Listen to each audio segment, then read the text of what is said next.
ఉత్కంఠంగా జరిగిన మ్యాచ్లో Chennai super Kings 6 పరుగుల తేడాతో రాజస్థాన్ రాయల్స్పై ఓటమి పాలైంది. ఈ మ్యాచ్లో ముందుగా బ్యాటింగ్ చేసిన రాజస్థాన్ రాయల్స్ జట్టు నిర్ణీత 20 ఓవర్లలో 9 వికెట్ల నష్టానికి 182 పరుగులు చేసింది. అనంతరం చెన్నై సూపర్ కింగ్స్ నిర్ణీత 20 ఓవర్లలో 6 వికెట్ల నష్టానికి 176 పరుగులే చేసి ఓటమి పాలైంది.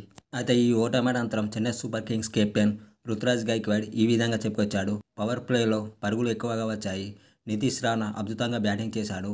అతని పట్ల మేము చురుగ్గా వ్యవహరించలేదు.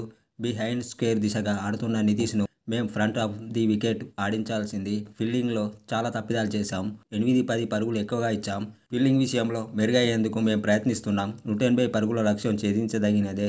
ఇది బ్యాటింగ్కు మంచి వికెట్. 210 పరుగుల దిశగా సాగిన రాజస్థాన్ రాయల్స్ను 180 పరుగులకు కట్టడి చేయడం సంతోషాన్నిచ్చింది. గతంలో అజింక్య రహానె, అంబటి రాయుడు సీఎస్కే మిడిల్ ఓవర్లలో బాధ్యత తీసుకొని ఆడేవారు. వారు లేకపోవడంతో నేను ఫస్ట్ డౌన్లో బ్యాటింగ్ రావడమే ఉత్తమమని భావించాం. త్రిపాఠి టాప్ ఆర్డర్లో దూకుడుగా ఆడుతున్నాం. అయినా ఇది పెద్ద సమస్య కాదు.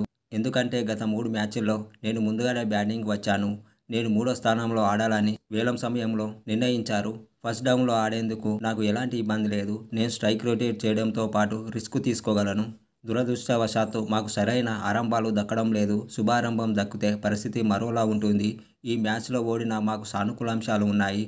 నూర్ అహ్మద్, ఖలీల్ అహ్మద్, జడేజా అద్భుతంగా బౌలింగ్ చేశారు. అయితే బౌలింగ్ విభాగంలో మూమెంటం అవసరం. ఈ మూమెంటం వస్తే సీఎస్కేకు తిరుగుండదు అని రుతురాజ్ గైక్వాడ్ మ్యాచ్ అనంతరం చెప్పుకొచ్చాడు.